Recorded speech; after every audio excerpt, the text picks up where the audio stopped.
اما بعد فإن خیر الحدیث کتاب اللہ فإن خیر الہدی ہدی محمد صلی اللہ علیہ وسلم وشر الامور محدثاتها وکل محدثۃ بدعہ وکل بدعۃ ضلالہ وکل ضلالۃ فی النار اما بعد فاعوذ باللہ من الشیطان الرجیم بسم اللہ الرحمن الرحیم قال اللہ جل وعلا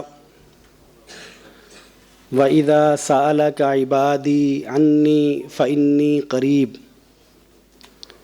أُجِيبُ دَعْوَةَ الدَّاعِ إِذَا دَعَانِ فَلْيَسْتَجِيبُوا لِي وَلْيُؤْمِنُوا بِي لَعَلَّهُمْ يَرْشُدُونَ۔ سامعین محترم، نبی کریم صلی اللہ علیہ وسلم کے پاس ایک شخص آیا اور آ کے کہنے لگا کہ یا رسول اللہ، اللہ تعالیٰ کیسے سنتے ہیں؟ سرگوشی کرنے سے سنتے ہیں یا بلند آواز سے پکارنے سے سنتے ہیں؟ اللہ کیسے سنتے ہیں؟ نبی کریم صلی اللہ علیہ وسلم خاموش رہے۔ اللہ تعالیٰ نے جبریل کو بھیجا اور یہ آیا مبارکہ بھیج دی کہ اے نبی، میرے بندوں میں سے جب کوئی آپ سے یہ سوال کرے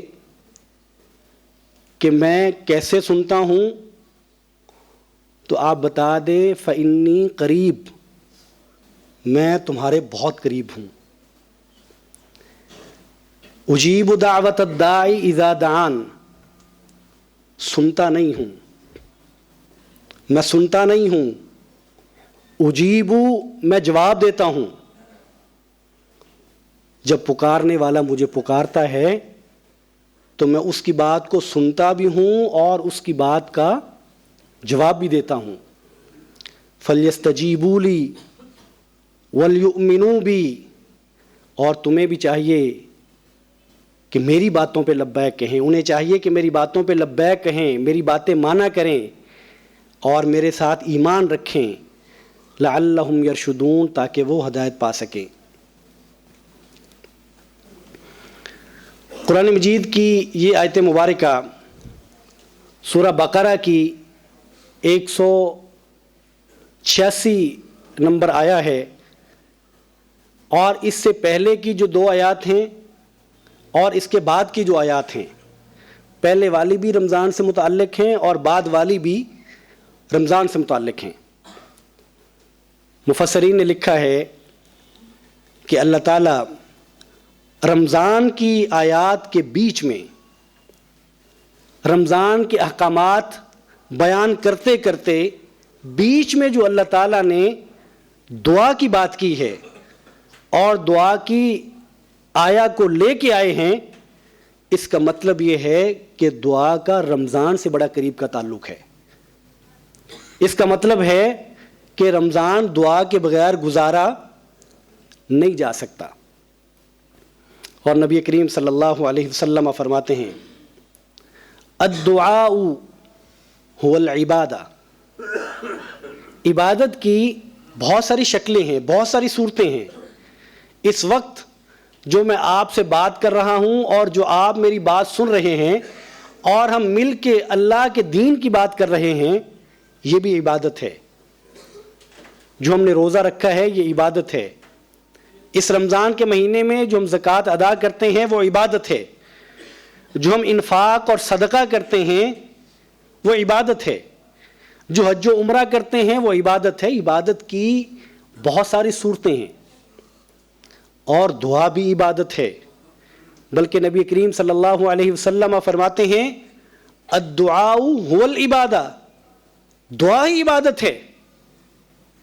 اور دعا کو عبادت اس لیے کہا کہ دعا ہے کیا؟ دعا کا معنی کیا ہے؟ پکارنا ہے، سوال کرنا ہے، اللہ کے سامنے اپنی بیچارگی کا اظہار کرنا ہے، اللہ کی طاقت کو اور اللہ کی عظمت کو ماننا ہے، اور اپنے آپ کو اللہ کے سامنے کمزور بتانا ہے، اس لیے کہ ہم ہیں ہی کمزور، ہم بہت کمزور ہیں۔ یہ رویہ دعا کہلاتا ہے، اور اس رویے کا اظہار ہم عبادت کی جو دیگر شکلیں ہیں اس میں کرتے رہتے ہیں۔ جب ہم نماز پڑھتے ہیں تو نماز دعا ہے، نماز کا آغاز ہم دعا سے کرتے ہیں۔ ہم ایک جگہ پہ اللہ کی عظمت اور اللہ کی بندگی اور اللہ کی تعریف کرتے ہیں تو ساتھ ہی اللہ سے مانگتے ہیں، پھر اللہ کی تعریف کرتے ہیں، پھر اللہ سے مانگتے ہیں۔ اور پوری نماز کا ترجمہ ہم میں سے بہت سو کو آتا ہے اور بہت سو نے سن رکھا ہے، یہ دعا ہے۔ بار بار اللہ سے دعا کرتے ہیں، نماز اس کے علاوہ کچھ نہیں ہے۔ نماز جن لوگوں کو دعا نہیں لگتی وہ اس لیے نہیں لگتی کہ معلوم نہیں ہوتا کہ ہم دعا نماز میں کہتے کیا ہے، نماز کی تسبیحات ہے کیا۔ الحمدللہ رب العالمین، الرحمن الرحیم، اللہ کی تعریفیں ہیں، مالک یوم الدین، اس حقیقت کا اظہار ہے، اللہ کی عظمت کا اظہار ہے، ایاک نعبد و ایاک نستعین، حقیقت کا اظہار ہے، اہدنا الصراط المستقیم دعا ہے، صراط الذین انعمت علیہم دعا ہے، غیر المغضوب علیہم دعا ہے۔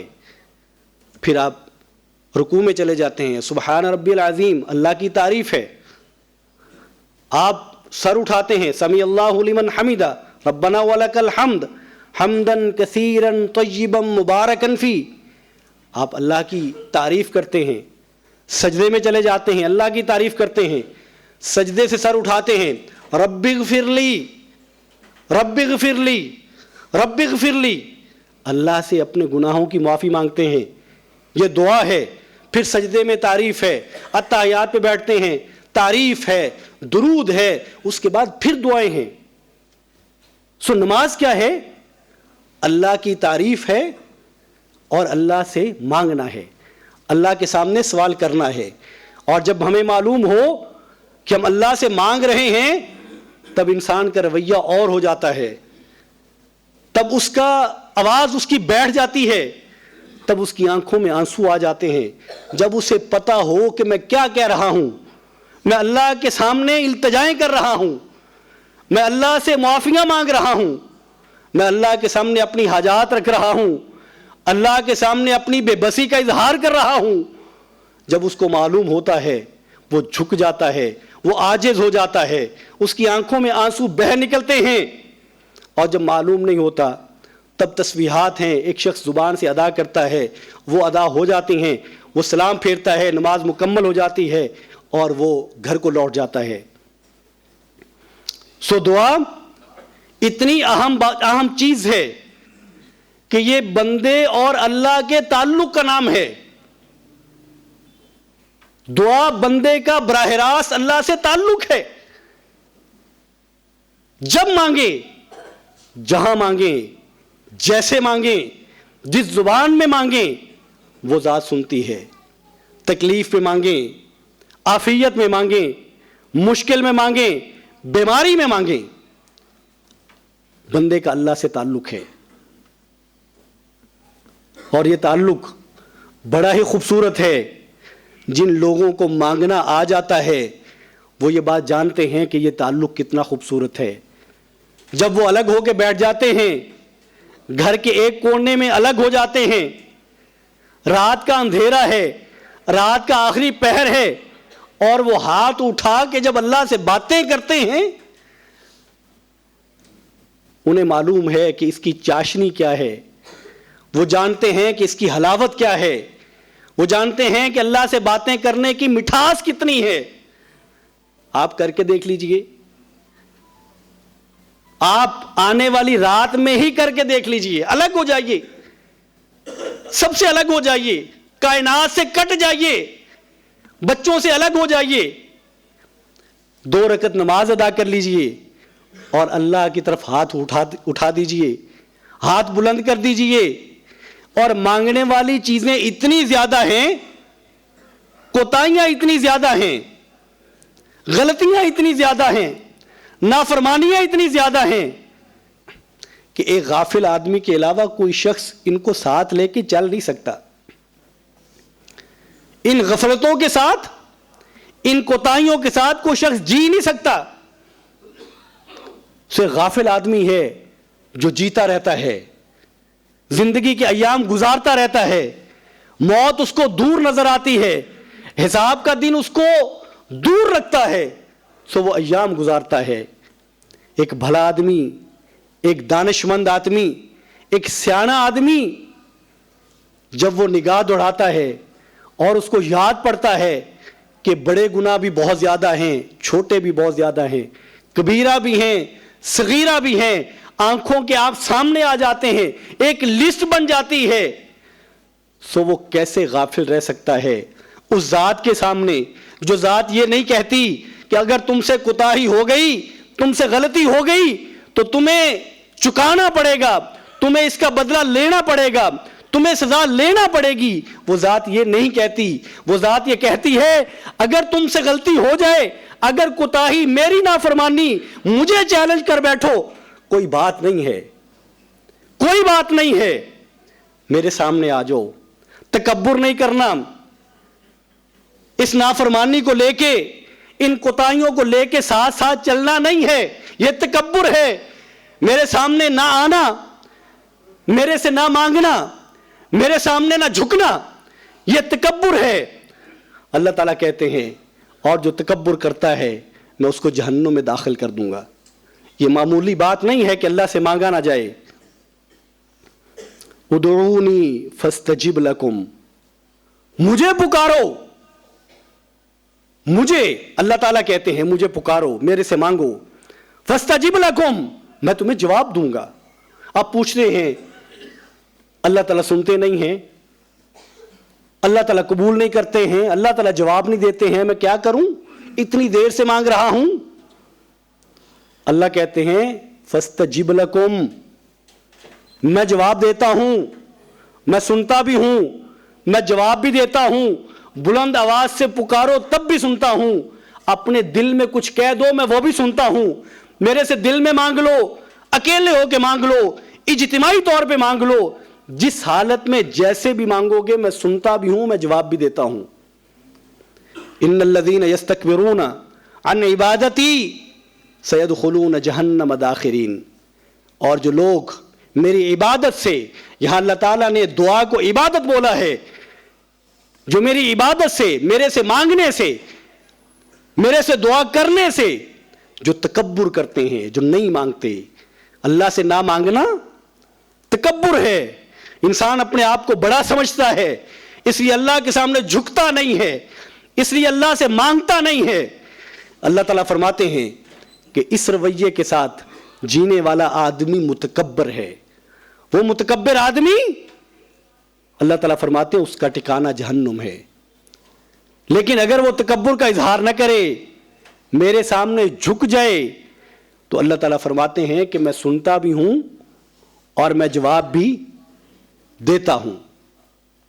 علماء نے لکھا ہے کہ جب کوئی شخص دعا کرتا ہے تو ہر آدمی کی دعا ایک جیسی نہیں ہوتی. میری دعا، میرے ساتھ والے کی دعا، میرے سامنے والے کی دعا، سب کی دعا ایک جیسی نہیں ہے. دعا کی اپنی طاقت ہوتی ہے، دعا کی اپنی تاثیر ہوتی ہے. اور جب کوئی شخص اللہ کے سامنے ہاتھ اٹھاتا ہے اور وہ کہتا ہے، مثال کے طور پہ وہ کہتا ہے یا اللہ فلاں بیماری میں مبتلا ہوں، فلاں آزمائش میں مبتلا ہوں، مجھے اس سے نجات دے دے، تو دیکھا یہ جاتا ہے کہ اس وقت یہ دعا زیادہ طاقتور ہے کہ بیماری زیادہ طاقتور ہے. اگر تو دعا طاقتور ہو تو بیماری دور ہو جاتی ہے، اور اگر دعا بیماری سے ہلکی ہو تو بیماری میں کچھ تخفیف کر دی جاتی ہے. یا اس دعا کو اللہ اپنے ہاں ذخیرہ بنا لیتے ہیں. دعا کیسے طاقتور ہوتی ہے؟ دعا کو طاقت اور تقویت کون دیتا ہے؟ اللہ کی ذات دیتی ہے؟ نہیں، ہمارا رویہ اس کو طاقت دیتا ہے، جو اللہ کی ذات نے، اللہ تعالیٰ نے ہمیں بتا رکھا ہے. تاثیر اس میں اللہ تعالیٰ پیدا کرتے ہیں، لیکن تاثیر اس ضابطے سے ہوگی جو ضابطہ اللہ نے بتایا ہے. وہ ضابطہ کیا ہے؟ ایک شخص مسجد نبوی میں آیا، نبی کریم صلی اللہ علیہ وسلم تشریف فرما تھے. اس نے نماز ادا کی. نماز ادا کرنے کے بعد اس نے ہاتھ اٹھا دیے اور کہنے لگا اللہم اغفر لی، اللہم ارحمنی، اللہم اغفر لی، اللہم ارحمنی. نبی کریم صلی اللہ علیہ وسلم نے اس شخص کی اس دعا کو سنا. آپ نے فرمایا عجلت ایھا المصلی، اے نماز پڑھنے والے تو نے جلد بازی کی ہے. فاحمد اللہ بما اہلہ وصلی علی، تمہیں چاہیے یہ تھا کہ پہلے اللہ کی حمد و ثنا بیان کرتا، تو پہلے اللہ کی تعریف کرتا. یا رب لک الحمد کما ینبغی لجلال وجہک وعظیم سلطانک. تو اپنی زبان میں کہہ دیتا اللہ تو بہت بڑا ہے، اللہ تیرا کوئی شریک نہیں ہے، اللہ تو بہت طاقتور ہے، اللہ میں بہت کمزور ہوں، اللہ تیرے علاوہ میرا سہارا کوئی نہیں ہے، اے اللہ میں بے سہارا ہوں. اللہ کی عظمت، اللہ کی شان، اے اللہ تو محتاج نہیں ہے، تو محتاجگی دور کرنے والا ہے. اے اللہ تو کسی کی محبت سے، تو کسی کے انتقام سے، تو کسی کے غضب سے، اے اللہ تو محتاج اس کا نہیں ہے، وہ تیرے پہ غالب نہیں آتی ہیں. اے اللہ نہ تیرے والدین ہیں، اے اللہ نہ تیری اولاد ہے. لم یلد ولم یولد ولم یکن لہ کفوا احد. اے اللہ اس کائنات میں تیری برابری کرنے والا کوئی نہیں ہے. اپنی زبان میں جو زبان آپ کو آتی ہے اس زبان میں اللہ کی حمد کیجئے، اللہ کی عظمت بیان کیجئے، اللہ کی تعریف بیان کیجئے. وصلی علی، اور فرمایا اس کے بعد مجھ پر درود بھیجئے. دعا کا ضابطہ ہے، دعا کے آداب ہیں کہ اللہ سے دعا مانگنی کیسے ہے. نبی کریم صلی اللہ علیہ وسلم پر درود بھیجئے. اللہم صلی علی محمد وعلی آل محمد کما صلیت علی ابراہیم وعلی آل ابراہیم انک حمید مجید. مکمل درود پڑھیے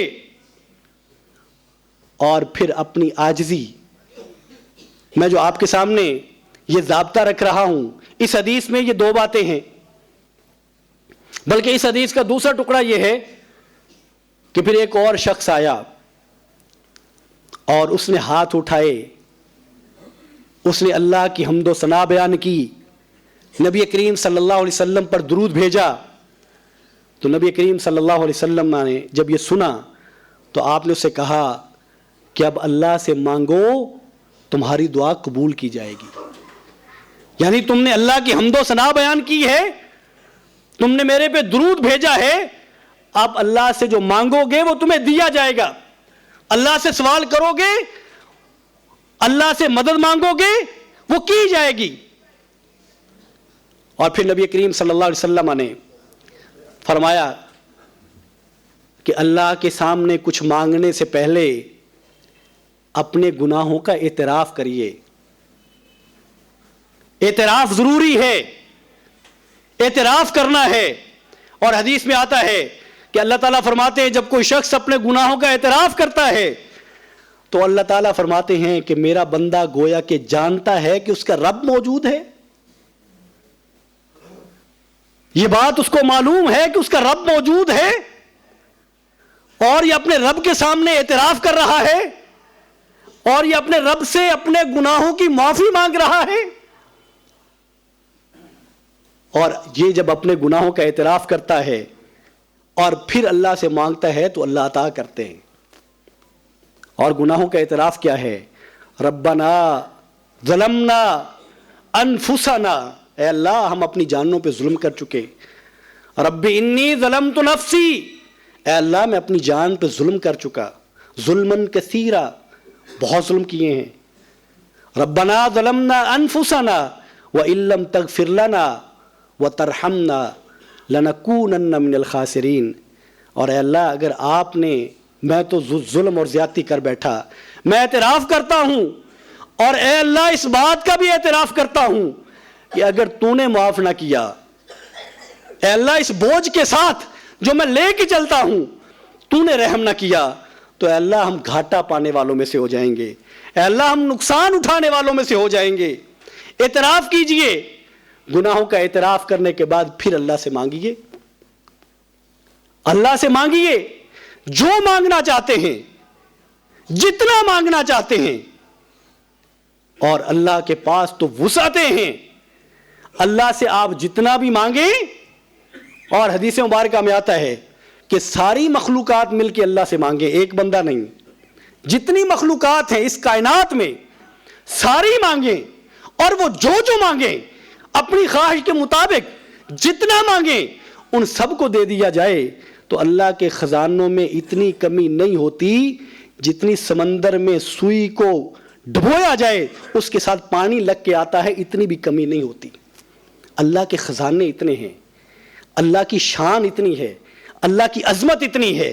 سو جب اللہ سے مانگیں، کھل کے مانگیں، کھلے دل سے مانگیں، اپنے آپ کے لیے مانگیں، اپنے بہن بھائیوں کے لیے مانگیں، اپنی اولاد کے لیے مانگیں، اپنے والدین کے لیے مانگیں، اپنے مسلمان بھائیوں کے لیے مانگیں۔ نبی کریم صلی اللہ علیہ وسلم فرماتے ہیں اللہ تعالیٰ اس شخص کی دعا کو نہیں موڑتے جو اپنے بھائی کے بارے میں اس وقت دعا کرتا ہے جب وہ بھائی موجود نہیں ہوتا۔ اپنے بھائیوں کی عدم موجودگی میں ان کے لیے دعا کیا کریں، اپنے نمازی بھائیوں کے لیے دعا کیا کریں، اپنے رشتہ داروں کے لیے دعا کیا کریں، ان کی بھلائی کی دعا کریں۔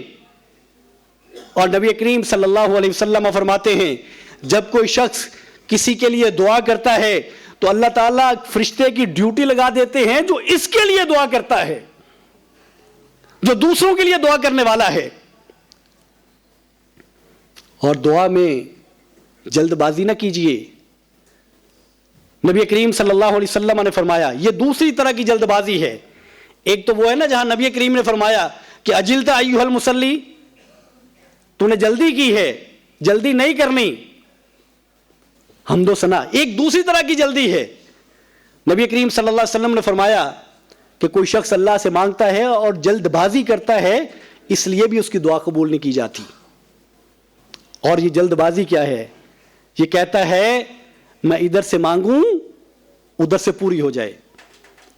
اے اللہ میں کب سے مانگ رہا ہوں، آپ میری سنتے نہیں ہیں۔ لوگوں سے کہتا ہے میں اللہ سے مانگ مانگ کے تھک گیا، اللہ میری سنتے نہیں ہیں، اللہ مجھے جواب نہیں دیتے ہیں۔ علماء نے لکھا ہے، احادیث کی روشنی میں لکھا ہے کہ جب کوئی شخص اللہ سے مانگتا ہے تو اس کی دعا اگر کچھ موانع نہ ہوں، اگر کچھ وہ چیزیں نہ ہوں جن کی وجہ سے حدیث میں آتا ہے دعا قبول نہیں ہوتی۔ مثال کے طور پہ اگر کوئی شخص حرام کھانے والا ہو، حرام پینے والا ہو، یہ جسم اس کا حرام سے پلا بڑا ہو، تو نبی کریم صلی اللہ علیہ وسلم فرماتے ہیں جو حرام کھانے والا ہے، جو حرام پینے والا ہے اور جس کی غذا حرام ہے، کیسے اللہ اس کی دعائیں قبول کر لے؟ اس کی دعا قبول نہیں ہوتی۔ اور وہ شخص جو گناہ کی دعا کرتا ہے، کسی گناہ کے بارے میں، اس کی دعا قبول نہیں ہوتی۔ جو رشتہ داریاں توڑنے کی دعا کرتا ہے، دعا قبول نہیں ہوتی۔ جو موانع ہیں جو احادیث میں بتا دیے گئے، اس کے علاوہ جو قبول ہونے والی دعائیں ہیں اس کے بارے میں ایک وہ دعا ہے ادھر کوئی شخص دعا کرتا ہے ادھر اللہ تعالیٰ قبول کر لیتے ہیں، فوری مل جاتا ہے، جو مانگتا ہے وہ مل جاتا ہے۔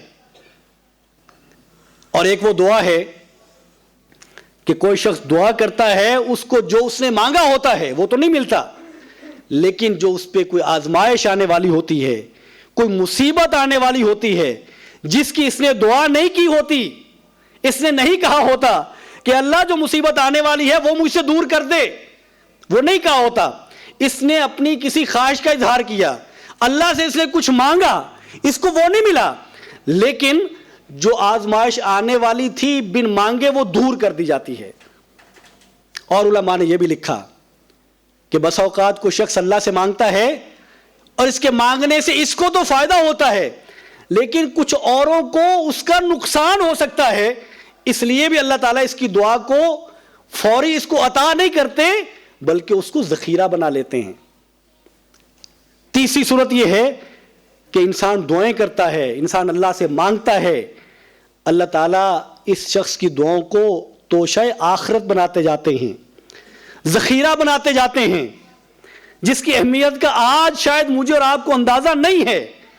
آج میرے اور آپ کے لیے یہ زیادہ اہم ہے کہ میں نے کاروبار مانگا ہے تو وہی ملنا چاہیے، میں نے رشتہ مانگا ہے تو وہی ملنا چاہیے، میں نے صحت مانگی ہے تو مجھے وہی میسر آنا چاہیے، میں نے مال مانگا ہے تو مجھے وہی ملنا چاہیے۔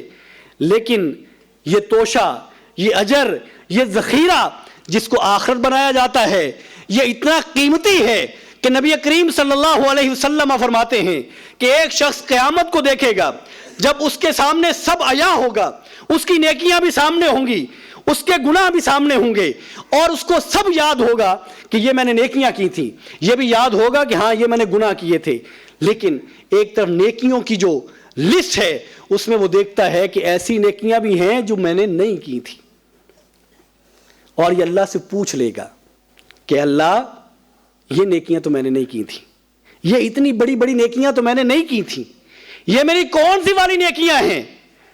تو نبی کریم صلی اللہ علیہ وسلم فرماتے ہیں کہ اللہ تعالیٰ بتائیں گے کہ یہ تیری وہ نیکیاں ہیں جو دنیا میں تم مجھ سے مانگتا رہا، میں تیری دعاؤں کو آخرت کا توشہ بناتا رہا، آخرت کا ذخیرہ بناتا رہا، اس کو اجر میں بدلتا رہا، آج تیرا یہ وہ اجر ہے جو تو دنیا میں دعائیں کرتا تھا، یہ تیرے سامنے ہے۔ سو اس لیے اللہ سے دعا نہ کرنا کہ میں تو کرتا ہوں میری تو اللہ سنتا نہیں ہے، اللہ سے ایسا تعلق تو بنائیے، تعلق بنا کے دیکھیے۔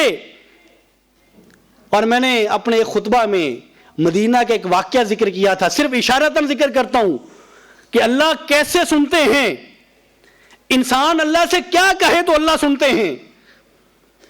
مدینہ میں بارشیں نہیں ہو رہی تھیں، لوگوں نے دعائیں کر لیں، اللہ کے سامنے ہاتھ اٹھا لیے۔ ایک دن ایک شخص اللہ کے سامنے ہاتھ اٹھائے کہہ رہا تھا، اے اللہ بارش دے دے، اے اللہ لوگ پریشان ہیں، اے اللہ تو ہمیں بارش دے دے۔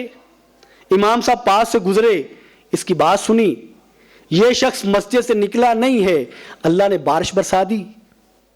امام صاحب اس کے پیچھے ہو لیے کہ یہ شخص، اس نے ادھر اللہ سے کہا، ادھر اللہ نے جواب دیا، میں اس سے اس کا عمل تو پوچھوں۔ اس کے گھر گئے، ایک دن اسی دن جا کے نشان لگا کے آ گئے، اگلے دن چلے گئے، دروازہ کھٹکھٹایا، اندر چلے گئے، پاس بیٹھے، پوچھا کہ تمہارا عمل کیا ہے؟ کہنے لگے کہ آپ ہمارے امام ہیں، اللہ کی پناہ آپ مجھ سے پوچھتے ہیں، میں تو کمزور آدمی، میں تو گنہگار آدمی۔ انہوں نے کہا کہ زیادہ باتیں کرنے کی ضرورت نہیں ہے، میں نے جو پوچھا ہے بس مجھے وہ بتائیے، بات کو گھمائیے نہیں، مجھے یہ بتائیے کہ کیا عمل ہے کہ ادھر تم اللہ سے کہتے ہو، ادھر اللہ جواب دیتے ہیں۔ تو کہنے لگے سننے کی بات ہے، پھر ہم شکوے نہیں کر سکیں گے اللہ تعالیٰ سے۔ کہنے لگا کہ میں نے اللہ سے ایک عہد کیا ہوا ہے، میں نے اللہ سے ایک بات کی ہے کہ اے اللہ میں تیری نہیں موڑتا، تو میری نہ موڑی۔ اے اللہ جو تیرے احکامات ہیں میں اس سے منہ نہیں موڑوں گا، یہ میرا تیرے سے وعدہ ہے، اور اے اللہ تیرے سے میری خواہش یہ ہے کہ جب میں آپ سے کچھ کہوں تو آپ بھی نہ موڑنا۔ سو میں اللہ کی نہیں موڑتا، اللہ میری نہیں موڑتے۔ پریشان ہیں، بیماریاں ہیں، آزمائشیں ہیں، اللہ کے سامنے ہاتھ اٹھائیے۔ نبی کریم صلی اللہ علیہ وسلم فرماتے ہیں کہ دعا جو ہے وہ انسان کے لیے فائدے کی بات بن جاتی ہے، وہ اس کو نفع دیتی ہے ان بیماریوں میں، ان آزمائشوں میں جو اس پر اتر چکی ہوں، اور ان آزمائشوں میں بھی فائدہ دیتی ہے جو ابھی آنے والی ہیں۔ فَعَلَيْكُمْ عِبَادَ اللَّهِ بِالدُّعَاءِ، اللہ کے بندو دعا نہ چھوڑو، اللہ کے بندو دعا کو لازم پکڑو، اللہ کے سامنے جھک جاؤ، اللہ کے سامنے گڑ گڑا جاؤ، آنسو بہا لو، اللہ کے سامنے بے بسی کا اظہار کر دو، اور اللہ سے جب مانگو تو یہ نہیں مانگنا، نبی کریم صلی اللہ علیہ وسلم فرماتے ہیں یہ نہیں کہنا کہ اے اللہ تو چاہتا ہے تو دے دے، نہیں چاہتا تو نہ دے۔ اے اللہ تو چاہتا ہے تو معاف کر دے، تو نہیں چاہتا تو نہ کر، نہیں کہنا یہ۔ اللہ سے اعتماد سے بات کرنی ہے، اللہ سے ہمیں اور دعوے سے بات کرنی ہے، اللہ سے یہ کہنا ہے۔ نبی کریم صلی اللہ علیہ وسلم فرماتے ہیں اذا دعا احدکم، جب تم میں سے کوئی شخص دعا کرے فلیعظم المسألہ، تو اس کو چاہیے پختگی کے ساتھ دعا کرے، اعتماد کے ساتھ دعا کرے۔ اے اللہ میں نے آپ سے لینا ہے، اے اللہ یہ مجھے چاہیے، اے اللہ میں نے آپ سے ہی لینا ہے، میرا کوئی در نہیں ہے، میرا کوئی سہارا نہیں ہے، میرا کوئی گھر نہیں ہے، میرا کوئی ذات ایسی نہیں ہے جس سے میں مانگ سکوں اور میں امید رکھ سکوں کہ مجھے وہ دے۔ اے اللہ میرا پہلا اور آخری سہارا آپ ہے، میں آپ سے ہی مانگوں گا، آپ سے ہی مانگتا ہوں، اور اے اللہ میں نے آپ سے لے کے جانا ہے، یوں مانگنا ہے۔ اور یہ بات نبی کریم صلی اللہ علیہ وسلم نے بتائی ہے۔ سو مانگیے، رمضان ہے، سال بھر مانگیے، لیکن اس مہینے میں الگ ہو جائیے، تاک راتوں میں بھی۔ بلکہ ہم یہاں بھی کوشش پہلے بھی کرتے ہیں، اب بھی کریں گے، کہ جو لوگ اعتکاف بیٹھتے ہیں، جہاں اجتماعی عبادات ہوں ان کو انفرادی عبادت کے لیے وقت دیا جائے، اللہ سے ہم کلام ہوئیے، اللہ سے مانگیے۔ اللہ مجھے اور آپ کو توفیق عطا فرمائے۔ وآخر دعوانا ان الحمد للہ رب العالمین۔